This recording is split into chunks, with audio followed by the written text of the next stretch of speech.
बहन जी नमस्कार। नमस्कार सर। जी क्या नाम है आपका? मेरा नाम शीतल परमार है। शीतल जी कहाँ से आए हैं आप? मैं नाला सोपारा मुंबई से आई हूँ सर। संत रामपाल जी महाराज से नाम दीक्षा कब लिया आपने? संत रामपाल जी महाराज से नाम दीक्षा 2012 20 फरवरी को ली। संत रामपाल जी महाराज से नाम दीक्षा क्यों लिया आपने? संत रामपाल जी महाराज से नाम दीक्षा लेने का मूल कारण कुछ नहीं था सर। हमारे घर सब परिवार वाले जय गुरुदेव की भक्ति करते थे। मतलब 12-13 साल से हमने जय गुरुदेव की भक्ति की है। और फिर हमारे फर्स्ट बार हमारे ससुर जी जो हैं वो गए थे, वो लेके गए थे। दादाराम भगत जी हमारे गांव से हैं, वो लेके गए थे उनको। तो फिर हमारे पूरे परिवार वाले, पूरे घर वाले सब हंसने लगे उन पे कि ये क्या कर रहे हैं, 12-13 साल भक्ति करने के बाद अभी कहाँ जा रहे हैं। हम लोग सब उनको देख देख के हंसने लगे। तो हमारे ससुर जी ने सोचा कि ऐसे तो काम बनेगा नहीं, ये रंग बहुत अच्छा चढ़ा हुआ है उनको जय गुरुदेव का, तो ये मानने वाले हैं नहीं। तो उन्होंने सेकंड टाइम जब वो बरवाला आश्रम गए गुरु जी से, तो 4 फेरी लगानी रहती है तब सतनाम मिलता है। तो सेकंड टाइम गए हमारे ससुर जी, तो वो चिप लेके आए वहाँ से, मेमोरी कार्ड लेके आए भरा हुआ। तो वो हमारे ससुर जी ने ला के वो रेडियो में लगाया, लगा के फिर उन्होंने लाउड स्पीकर पे हम सारे घर वालों को सुनाना चाहा। लेकिन वो परमात्मा की वाणी थी, गुरुवाणी थी, वो दिल छू जाती है।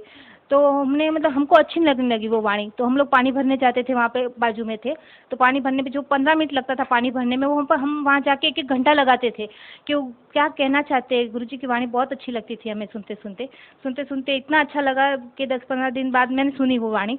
तो फिर हमारे देवर जो है वो इंजीनियर है, कंप्यूटर इंजीनियर, वो जो आए वहाँ से क्लासेस करके, तो मैंने बोला प्रकाश जी एक काम करो, ये जो बासा लेके आए हैं गुरुवाणी, ये आप मेरे मोबाइल में ट्रांसफ़र कर दो, या फिर कैसे भी करके मेरे मोबाइल में छोड़ दो आप, ताकि मैं उसको लगा के सुनूँ। मैं एम्ब्रॉयडरी का काम करती थी, तो वहाँ पे एम्ब्रॉयडरी का काम करते करते मैं अपने कान में लगा दिया करती थी सर। तो वो सुनते सुनते मतलब 1 महीना बीता, 2 महीना बीता, मतलब इतना ज्ञान हो चुका है मुझे। मतलब फिर भी मतलब ये होता है ना, रंग चढ़ा हुआ है। तो 3 महीना मैंने कंटिन्यू वो ज्ञान सुना गुरु जी का। 3 महीना ज्ञान सुनने के बाद इतनी दृढ़ता आई मेरे में कि मैं संत से रामपाल जी महाराज से नाम दीक्षा लेना चाहती हूँ। तो मेरे ससुर जी बोले बेटा अब तो चल, मेरा तो सतनाम भी मिल चुका है, अब तो चल। तो मेरा ठीक है। हमारे घर वाले सब जुड़ चुके थे संत रामपाल जी महाराज से, लास्ट मैं बची, सबसे बड़ी मैं हूँ। मैं में इतनी दृढ़ता थी कि मैं तो मेरे गुरु नहीं बदलना चाहिए। गुरु बदलो और खत्म बदलो एक बात है, तो मुझे गुरु नहीं बदलना चाहिए। मतलब ये धारणा फिट हो चुकी थी मेरे अंदर। तो मैंने सोचा कि नहीं, मुझे गुरु नहीं बनना। ठीक है, इतना ज्ञान सुनने के बाद, परमात्मा की इतनी अच्छी वाणी सुनने के बाद मैंने रहा नहीं गया। मैंने मेरे ससुर जी से बोला, मेरे पति मेरे हस्बैंड से भी बोला कि आप भी चलो। तो बोले कि ठीक है, आप बहुत होशियार हो, आपने सब ज्ञान सुना, मुझे तो टाइम है नहीं ज्ञान सुनने का, फिर भी मैं सुनता हूँ कारखाने में जो लगता है, आवाज़ बहुत अच्छी है उनकी, वाणी सब अच्छी है। चलो आप बोलना चाहते, चलो देख के तो आए। तो हम लोग वहाँ पे गए, बरवाला आश्रम, सतलोक आश्रम बरवाला गए। संत रामपाल जी महाराज से गए, दंडवत किया वहाँ पे।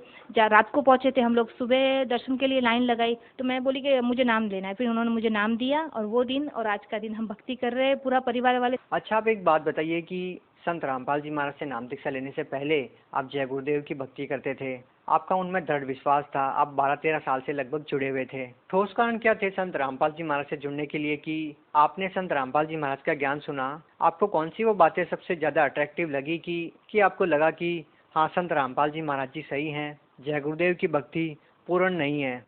हाँ जी। तो हमारे गुरुजी जो जय गुरुदेव से जुड़े थे, वहाँ पे 5 नाम देते थे। ज्योति निरंजन, निरंकार, ओम सोम सतनाम, ये सब नाम देते थे।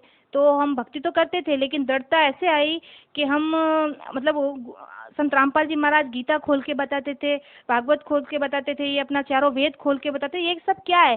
फिर मेरा मन तो वैसे भी रंग बहुत पुराना चढ़ चुका था, लेकिन मैं सारे ग्रंथ उठा के लेके आई ब्राह्मण के घर पे जाके, और सारे वेदों में जो लिखे हैं वो सब जाके डिटेल व साइज साइज सब मिलाया। 2 महीने ज्ञान सुनने के बाद भी मेरी वो मत बोले ना, इतना दृढ़ता थी अंदर कि मैंने सारे वेदों उनके घर से उठा के लेके आई और सब मैच किया, और वही वो प्रश्न नंबर, वही वो अध्याय, और वही वह सब डिटेल मुझे मिली। इतना आनंद लगा कि वास्तव में ये गुरु पूरे हैं। मैं तो इतने साल गवा चुकी हूँ, लेकिन अब मैं नहीं गवाऊंगी। बहन जी हम आपसे एक बात और जानना चाहेंगे कि संत रामपाल जी महाराज से जो भी नाम दीक्षा लेता है उनको कोई ना कोई लाभ जरूर होता है। किसी को शारीरिक, मानसिक और आध्यात्मिक लाभ होते हैं तो किसी को आर्थिक लाभ होते हैं। यदि आपसे पूछा जाए कि संत रामपाल जी महाराज से नाम दीक्षा लेने के बाद आपको क्या लाभ हुए, तो आप क्या बताना चाहेंगे? सर मुझे सबसे बड़ा और सबसे ये लाभ हुआ कि मेरे बच्चे का जो तकलीफ था, इतना रोती थी ना मैं, सब जगह जा जा के, हॉस्पिटलों में, मंदिर में, सब जगह जय गुरुदेव की भक्ति करने के बाद भी हम मंदिर जाते थे। क्यों जाना पड़ता था कि हमारे घर में इतनी तकलीफें थी, वो सब ठीक नहीं हो रही थी, इसलिए हमें मंदिर जाना पड़ता था। मंदिर जाके भी मैं यही प्रार्थना लगाती थी, हे प्रभु ये ठीक कर देना मेरे बच्चे की बीमारी। और फिर उसके बाद मेरे घोड़ों में भी दर्द, ये रात रात भर साधना करके कैसे रात बीत जाती थी पता ही नहीं चलता था। पूरी रात हम लोग सुमिरन करते थे ऐसे मुंह पे ओढ़ के, कब नींद आ जाए और कब सुमिरन, हम लोग पूरी रात बैठ के, पूरे सुबह भी वो बैठे बैठे ही हो जाती थी। इतना मैं ध्यान में वो साधना करते करते मेरे घोड़े भी खराब हो चुके थे। आज मैं 34 साल की हूँ, लेकिन मेरे घुटनों में डॉक्टर ने बता रखा है कि घोड़ों में गैप हो चुका है। तो अभी 34 साल की उम्र में घोड़ों में गैप होना, मतलब समझ में नहीं आता ये क्या तकलीफ हो सकती है। लेकिन डॉक्टर ने सारी रिपोर्ट निकालने के बाद डॉक्टर फाइनली बोले कि आपका तो ऑपरेशन होगा। लेकिन मैं संत रामपाल जी के महाराज के पास गई और मैंने बोला गुरुजी डॉक्टर ने ये बताया है कि आपका ऑपरेशन करना है। गुरुजी मेरे छोटे छोटे बच्चे हैं, मुझे ऑपरेशन नहीं करना है। मैं इतना रोई गुरुजी के सामने कि गुरुजी ने मतलब मेरा सर पकड़ के बोला बेटा इसका जरूरत नहीं पड़ेगा, बेटा ठीक हो जाओगे आप ऐसे ही। और वो दिन और आज का दिन दया है मालिक की और सब कुछ। आप भगत समाज को क्या संदेश देना चाहते हैं?